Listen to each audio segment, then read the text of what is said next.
Civilian Tamil channel followers ஒரு hi and hello. ரொம்ப நாள் கழிச்சு we are meeting and in the video we are going to look at engineering hydrology. ஒரு குட்டி topic தான், what is precipitation. அந்த precipitation என்ன உங்களுக்கு ஆப்வியஸ்லி தெரியும். வானத்துலேருந்து மழை வந்து பூமிக்கு விழுறது என்ன precipitation. இதில் என்ன பெருசாக இன்ஜினியரிங் ஹைட்ராலஜியில் பேச போகிறோம் அப்படின்னு கேட்டிங்கன்னா, when we approach engineering hydrology as a subject and as a civil engineers, there are certain types of information that we need to know. அதாவது what and how is precipitation occurring, what are the types of precipitation, forms of precipitation, how do you measure the precipitation and how do you represent the measured precipitation. இது எல்லாமே நம்ம civil இன்ஜினியர்ஸாக தெரிஞ்சிருக்கணும். Especially when you have to clear this engineering hydrology paper கண்டிப்பாக தெரிஞ்சிருக்கணும். So இது more of a conceptual video தான். Precipitation you can't expect more number of questions, but still if we look at more theoretical approach, உங்களால் நீங்கள் கதை அடிக்கிறதுக்குமே உங்களுக்கு யூஸ்ஃபுல்லாக இருக்கும். ஸோ ஃபர்ஸ்ட் கொஸ்டினா, what is precipitation and how precipitation occurs அப்படிங்கிறது பார்ப்போம். ஓகே, இந்த வாட் அண்ட் ஹவ் ஆன்சர் பண்ணுறதுக்கு முன்னாடி ரெண்டு விஷயத்தை பற்றி நம்ம தெரிஞ்சுக்கணும். there are two things that we need to know. One is what is vapor pressure, and there is something called as saturated vapor pressure.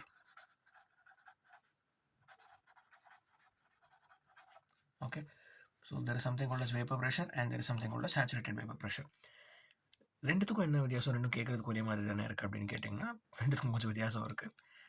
Vapour pressure அப்படிங்கிறது இந்த நேம் சஜஸ்ட் பண்ணுற மாதிரி the pressure exerted by the vapour, that is what you called as vapour pressure. ஆனால் எது மேலே pressure exert பண்ணணும்னா அட்மாஸ்பியரில். நீங்கள் open அட்மாஸ்பியரில் போகிறப்ப ஹியூமிட் ஏர் இருக்குது, அதில் இருக்கிற vapour will exert a pressure on the surrounding air pockets. So அதுதான் what you called as in vapor pressure created by the vapor present in the atmosphere to the surrounding air. அதுதான் vapor pressure. Saturated vapor pressure அப்படிங்கிறது என்னன்னா, அதுதான் extreme value of vapor pressure. அதாவது vapor pressure can range from minimum to maximum.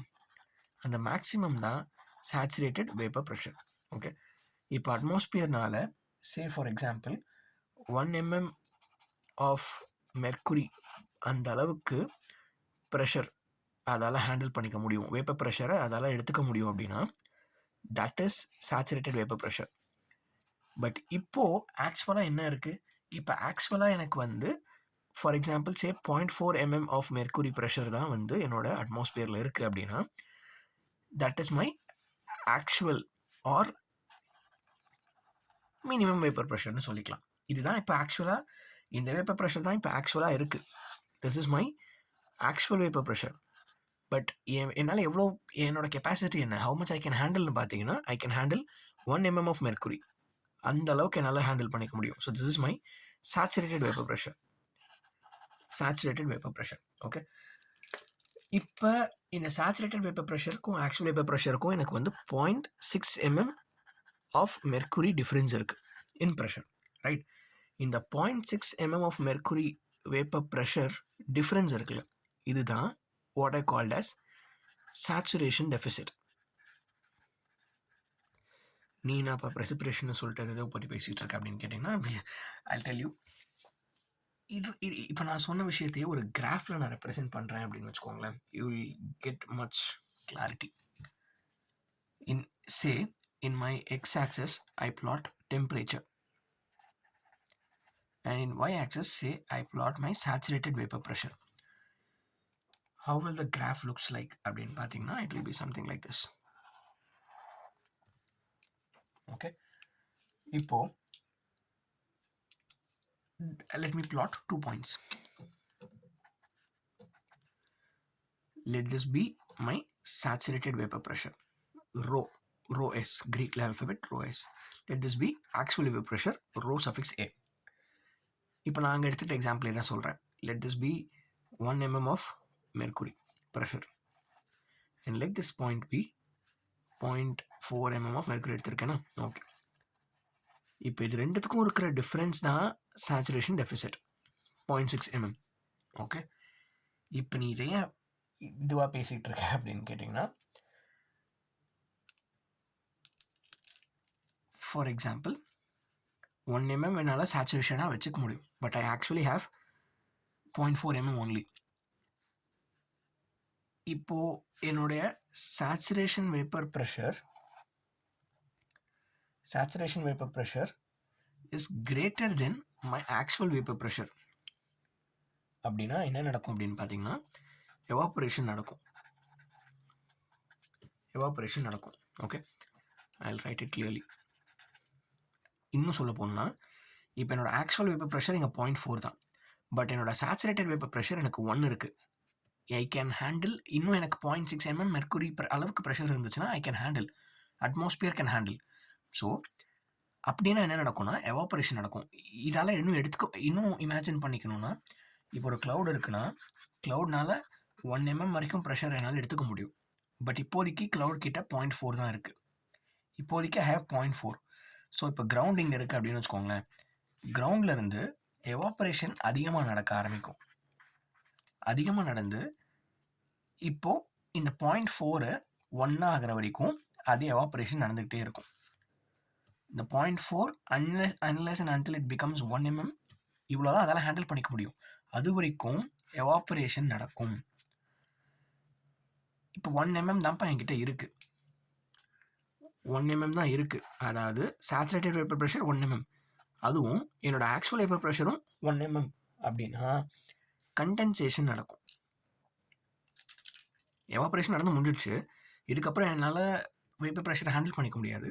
So இப்போ நான் என்ன பண்ணுவேன், அந்த condensation and the incident of precipitation start ஆகிறதுக்கான எல்லா வேலைகளும் அந்த அட்மாஸ்பியர் செஞ்சுக்கிட்டு இருக்கும். Okay, in case say my saturated vapor pressure is less than my actual vapor pressure. என்கிட்ட இப்போ ஆக்சுவலாக 1.2 mm மெர்க்குரி இருக்குது அப்படின்னா, பட் என்னால் எவ்வளோ தாங்கிக்க முடியும் சேச்சுரேட்டட் வேப்பர் ப்ரெஷரில்? I can only handle 1 mm mercury. அந்த அளவுக்கு தான் ப்ரெஷர் என்னால் ஹேண்டில் பண்ணிக்க முடியும். ஸோ இந்த கேஸில் என்ன நடக்கும் அப்படின்னு பார்த்தீங்கன்னா, ஆட்டோமேட்டிக்காக ப்ரெசிபிட்டேஷன் நடக்கும். இப்போ புரியுதா எதுக்கு நம்ம இவ்வளோ கதை பேசிகிட்டு இருந்தோன்னு? Just to get to the point. இந்த இடத்துக்கு வர்றதுக்காக தான் நம்ம இவ்வளோ பேசிக்கிட்டு இருந்தோம். வேப்பர் ப்ரெஷரில் ஆரம்பித்து எவ்வளோ மேக்ஸிமம் மினிமம்னா என்ன, சேச்சுரேஷன் டெஃபிசிட்னா என்ன, வாட் சேச்சுரேட்டட் வேப்பர் ப்ரெஷர். இந்த கிராஃப் வச்சு நீங்கள் பார்த்தீங்கன்னா உங்களுக்கே தெரியும் சேச்சுரேட்டட் வேப்பர் ப்ரெஷர் அவ்வளோதான் மேக்ஸிமம் இருக்குது. பட் ஆக்சுவலாக எனக்கிட்ட 0.4 இருக்குது. இப்போ ஆக்சுவலை விட சேச்சுரேஷன் அதிகமாக இருக்கிறதுனால இப்போ எனக்கு என்ன நடக்கும்னா, இந்த பாயிண்ட்டு இன்க்ரீஸ் ஆகி இது இவ்வளோ தூரம் வர வரைக்குமே இது வரைக்குமே எனக்கு வந்து இப்போ எவாப்பரேஷனாக நடந்துகிட்ருக்கும். எது வரைக்கும்? இந்த பாயிண்ட் இதுக்கு ஈக்குவலாக இருக்கிற வரைக்கும் எனக்கு எவாப்பரேஷன் நடக்கும். ஒன்ஸ் இந்த பாயிண்ட்டும் ஈக்குவல் ஆகிடுச்சு அப்படின்னா எனக்கு கண்டென்சேஷன் ஸ்டார்ட் ஆகிட்டு இந்த பாயிண்ட் இது எக்ஸீட் ஆகிடுச்சு. இப்போ actual vapour pressure saturated vapour pressure விட அதிகமாகுதுன்னா கண்டிப்பாக ப்ரெசிபிட்டேஷன் நடக்கும். இதுதான் ஆக்சுவலாக ப்ரெசிபிட்டேஷன் வர்றதுக்கான ஒரு சயின்டிஃபிக் ரீசன்னு சொல்லிக்கலாம். இதில் இன்னொரு விஷயம், வேர் டஸ் திஸ் டெம்பரேச்சர் பிளே அப்படின்னு பார்த்தீங்கன்னா, as the temperature increases or varies, the graph varies. Proportionally, your saturated vapor pressure and actual vapor pressure vary. இன்னும் டீட்டெயிலாக இன்னும் ஒரு அண்டர்ஸ்டாண்டிங் வைஸ் சொல்ல போனோம்னா, when temperature decreases, saturated vapor pressure also decreases. அதாவது இப்போ ஒரு ட்ரை சீசன் வச்சுக்கோங்க, சம்மர் சீசன் வச்சுக்கோங்க. சம்மர் சீசனில் உங்களுக்கு டெம்பரேச்சர் வில் பி ஹை, கரெக்டாக? அப்படின்னா சேச்சுரேட்டட் வேப்பர் ப்ரெஷர் டெம்பரேச்சர் ஹையாக இருக்கும்போது சேச்சுரேட்டட் வேப்பர் ப்ரெஷரும் ஹையாக இருக்கும். ஏன்னா இது ரெண்டுமே ப்ரொபோஷ்னல். எது ரெண்டும்? டெம்பரேச்சரும் சேச்சுரேட்டட் வேப்பர் ப்ரெஷரும் proportional. So saturated vapour pressure அதிகமாக இருக்கும்போது என்னோடய கிராஃபில் சேச்சுரேட்டட் வேப்பர் ப்ரெஷர் அதிகமாக இருக்கும்போது என்னோடய ஆக்சுவல் வேப்பர் ப்ரெஷர் ரொம்ப கம்மியாக இருக்கும். இது எக்ஸ்ட்ரீமில் இருக்குங்க. சேச்சுரேஷன் வேப்பர் ப்ரெஷர் என்னோடது ரொம்ப எக்ஸ்ட்ரீமில் இருக்குது. ஸோ நான் எவ்வளோ தான் எவாப்ரேட் பண்ணிக்கிட்டே இருந்தாலும் என்னால் ஒரு கட்டத்துக்கு மேலே எவாப்ரேட் பண்ணாலும் எனக்கு வந்து தேவை இருந்துக்கிட்டே தான் இருக்குது. சேச்சுரேஷனாக ஆக முடியல. அதனால தான் சேச்சுரேஷன் ஆகாமல் saturation vapour pressure is always more then actual vapour pressure. அதனால தான் நமக்கு சம்மர் சீசனில் எவாப்ரேஷன் அதிகமாக நடந்துகிட்ருக்கு, ப்ரெசிபிட்டேஷன் நம்மளால் பார்க்க முடியறதில்ல. when temperature decreases, for example say winter season ஒரு மான்சூன் சீசனோட ஸ்டார்டிங்கில் என்னோடய சேச்சுரேட்டட் வேப்பர் ப்ரெஷரும் கம்மியாகுது. அதனால் இப்போ என்னோடய சேச்சுரேஷன் வேப்பர் ப்ரெஷர் சம்மர் சீசனில் ஒரு 150 இருக்குது அப்படின்னு வச்சுக்கோங்க. எக்ஸாம்பிளுக்கு சொல்கிறேன், ஒரு நம்பராக சொல்லணும். என்னோடய வின்டர் சீசனில் அது வந்து வெறும் 40 தான் இருக்குது. ஸோ என்னோடய ஆக்சுவல் வேப்பர் ப்ரெஷர் இப்போ எனக்கு ஒரு 29லேருந்து ஒரு இப்போ எனக்கு ஒரு 39 இருக்குனாலே எனக்கு வந்து மழை பொழிஞ்சிரும். எப்போது when temperature is less, saturation vapor pressure is less. But summer சீசனில் சேச்சுரேஷன் 150 தான். ஸோ நான் எவ்வளோ தான் கஷ்டப்பட்டு எவாபரேட் பண்ணிட்டு இருந்தாலும் எனக்கு 150 ரீச் பண்ண முடியல. ரீச் ஆகும், பட் ரீச் ஆனதுக்கப்புறம் தான் மழை பொழியும். ஸோ ரீச் ஆகிறதுக்கு டைம் ஆகும். That is why in summer season we do not get precipitation. So this is some theoretical part of why you can say how precipitation happens. What are the types of precipitation அப்படின்னு பார்த்தீங்கன்னா, there are a few types of precipitation that we need to know. வெறும் 4 வகையான precipitation தான். Very simple. One is sketch எழுதல. One is convective precipitation. Convective precipitation அப்படிங்கிறது நம்ம யூஸ்வலாக படிச்சிருக்கிற ஒரு விஷயம்தான்.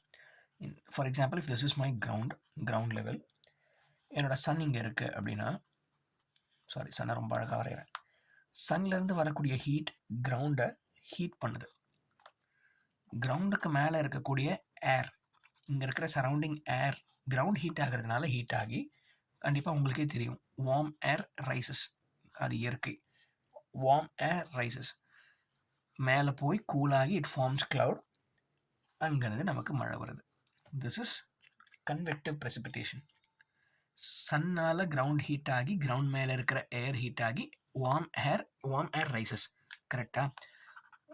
வார்ம் ஏர் ரைசஸ், மேலே ரைஸ் ஆக டெம்பரேச்சர் குறையும். ஸோ அந்த வார்ம் ஏர் கூல் ஆகி க்ளவுட்ஸாக ஃபார்ம் ஆகி எனக்கு precipitation வரும். This is convective precipitation. Next second type என்னென்னு பார்த்தீங்கன்னா orographic precipitation. orographic precipitation. What is this orographic precipitation அப்படின்னு பார்த்தீங்கன்னா, ஒரு கிரவுண்ட் லெவல் இருக்குது. எனக்கு இந்த இடத்துல ஒரு மலை இருக்குது. ஓகே, இப்போது எங்கள் மலை இருக்கிறதுனால என்னோடய க்ளவுட்ஸ் இங்கேருந்து வந்து இட் வில் ஹிட் இட். இது ஹிட் ஆகி மேலே ரைஸ் ஆகும், அந்த மலையை ஒட்டியே ரைஸ் ஆகும் மேலே. ஓகே, இப்படி ஹிட் ஆகி மேலே ரைஸ் ஆகி இந்த இடத்துல ஆப்வியஸ்லி எலிவேஷன் இன்க்ரீஸ் ஆக வார்ம் ஏர் கூல் ஆகிட்டே தான் வருது. ஓகே, ஸோ இந்த இடத்துல ஃபார் எக்ஸாம்பிள் இது நார்மலாக உங்களுக்கு மலையில் போய் ஹிட் ஆகுதுன்னு வச்சுக்கோங்க. இது நார்மல் கேஸ். இன்கேஸ் இந்த இடத்துல உங்களுக்கு ஒரு கடல் இருக்குது, கடல் ஒட்டினாப்பில் மழை இருக்குது அப்படின்னா இது இன்னும் அதிகமாக நடக்கும். orographic precipitation அந்த மாதிரி இடத்துல அதிகமாக நடக்கும்.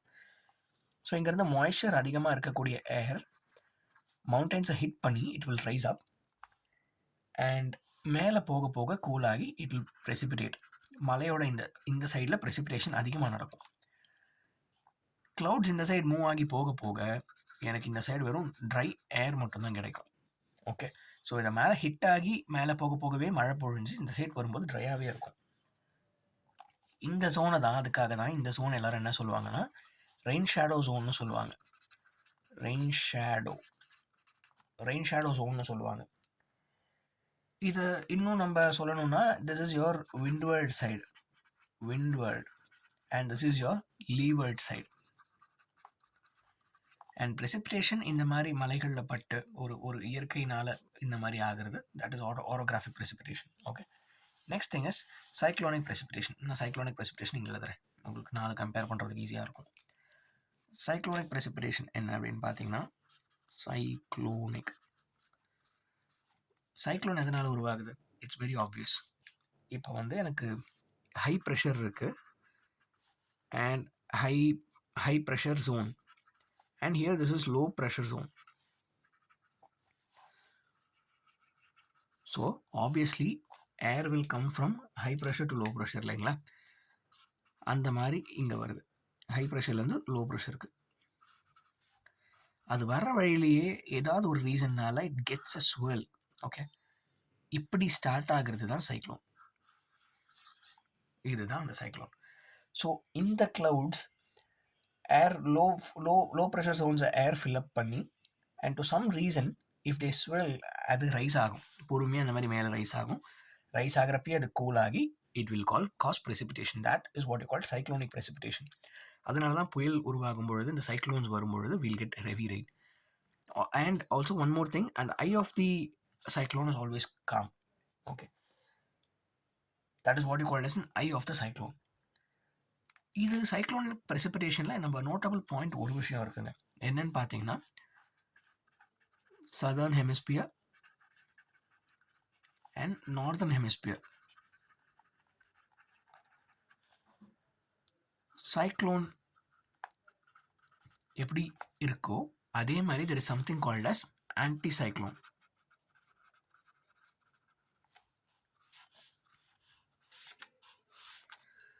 அது என்னப்பா ஆன்டிசைக்ளோன் அப்படின்னு கேட்டிங்கன்னா, சைக்ளோனில் எப்படி லோ ப்ரெஷர் ஜோன்லேருந்து ஹை ப்ரெஷர் ஜோனுக்கு வருதோ அதே மாதிரி தான் ஆன்டிசைக்ளோனில் என்ன நடக்கும் அப்படின்னு பார்த்தீங்கன்னா, ஹை ப்ரெஷர் ஜோன்லேருந்து லோ ப்ரெஷர் ஜோனுக்கு ஏர் போகாமல் high pressure to low pressure போச்சுன்னா அது சைக்ளோன். பட் அந்த மாதிரி போகாமல் லோ ப்ரெஷர் ஜோன்லேருந்து இப்போ லோ ப்ரெஷர் ஜோன்லேருந்து ஹை ப்ரெஷர் ஜோனுக்கு எப்பயுமே ஏர் போகுமான்னு கேட்டிங்கன்னா போகாது. But high pressure to low pressure போகிற காற்று, ஓகே, இப்போ நான் இப்போ ஹை ப்ரெஷரை ஃபோக்கஸ் பண்ணி சொல்கிறேன் பாருங்கள். இப்போ இந்த இடத்துல ஹை ப்ரெஷர் இருக்குது, இந்த இடத்துல லோ ப்ரெஷர் இருக்குது. இப்போ high pressure to low pressure போகிற காற்று இன்கேஸ் ஸ்வேர்ல் ஆகி if that causes a cyclone, then that is what you call as an anticyclone. Okay, so low ப்ரெஷருக்கு வரும்பொழுது சுழன்று வந்துச்சுன்னா that is cyclone. And high ப்ரெஷர்லேருந்து போகிறப்ப அது அதனால் ஸ்வேர்ல் ஆகி காற்று மேலே போய் சைக்ளோனிக் ப்ரெசிபிடேஷன் நடந்துச்சுன்னா தட் இஸ் ஆன்டிசைக்ளோன். எப்பயுமே சதர்ன் ஹெமிஸ்பியரில் cyclones clockwise, northern hemisphere cyclone is anti-clockwise. But இதே ஆப்போசிட்டா ஆன்டிசைக்ளோனுக்கு நடக்கும். if it is anti-clockwise, southern hemisphere இருந்து anti-cyclone is anti-clockwise, northern hemisphere anti-cyclone is clockwise. So இது உங்களுக்கு கேட் அந்த மாதிரி எக்ஸாம்ஸில் கொஸ்டின்ஸாக கேட்கறதுக்கு வாய்ப்பு இருக்குது. This is cyclonic precipitation. And fourth one is what you call frontal precipitation or confrontal precipitation. Frontal precipitation. What is this frontal precipitation பார்த்தீங்கன்னா, கன்ஃப்ரண்டேஷன் நம்ம கேள்விப்பட்டிருப்போம்ல, ஒருத்தவங்க நம்ம கேள்வி கேட்குறப்ப கன்ஃப்ரண்ட் பண்ணுறப்ப, that is what you call confrontation இல்லைங்களா? ஸோ அதுதான் இதுவும் அதே மாதிரி தான். ஃபார் எக்ஸாம்பிள், இந்த இடத்துல எனக்கு கிரவுண்ட் இருக்குன்னு வச்சுக்கோங்க, என்னோட வார்ம் ஏர் இங்கே இருக்குது, வார்ம் ஏர் வீசுது. பட் இந்த இடத்துல எனக்கு கோல்டு ஏர் இருக்குது, cold air zone. Okay, so some reason warm air அந்த கோல்டு ஏர் பாக்கெட்டை டச் பண்ணி அது மேலே போகும், ரைஸ் ஆகும். So obviously warm air rises, அங்கே போய் கூல் ஆகி again it will come down as precipitation. So that is what you called as frontal precipitation. இதுக்கு ஏன் ஃப்ரான்டல்னா, warm air confronts with the cold air and it rises and it forms clouds, rain comes, precipitation comes. அதனால this is frontal precipitation. இந்த வீடியோஸில் we've answered 2 questions. What is precipitation and how precipitation happens and what are the types of precipitation. Next videosல we'll look at what is forms and how we measure, how we represent, எல்லாமே தெரிஞ்சுக்கலாம். So thank you and keep watching and keep learning.